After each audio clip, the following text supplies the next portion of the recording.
Chick Yuill, tell us a little bit about who Chick Yuill is.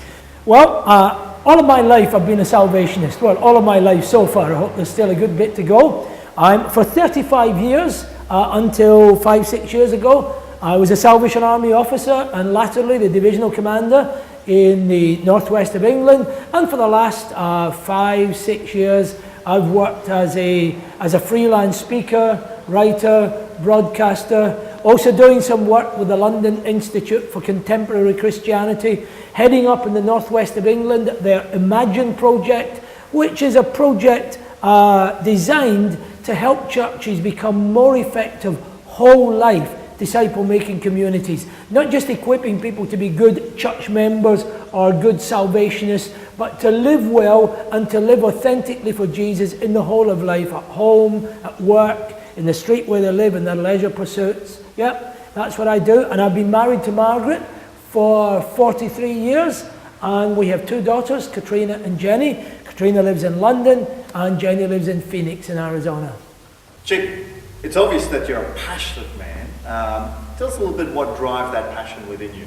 Well, partly it's who I am, it's how I'm wired up, it's just how I am. I've sometimes tried to be laid back and cool, it just doesn't work for me. I don't carry it off. It's also partly the Scottish thing. We are a passionate kind of race. You know, with this little country of 5 million people next to England with 50 odd million people. So we've got to be passionate and believe in what we're doing. But it's also, I think, implicit in the gospel. If you take the gospel seriously, that God has this plan to rescue, renew, redeem his entire creation, and he's got a part for you and me to play in that, then I think you've got to be passionate about that. You know, this is the biggest deal in the universe. This is the greatest cause with which you can align your life. So I want to be passionate about that.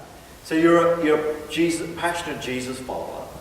Yeah, and it's interesting that you say Jesus follower, because these days I less and less define myself to non-believers as a Christian, because often it's so loaded with negative meaning for them.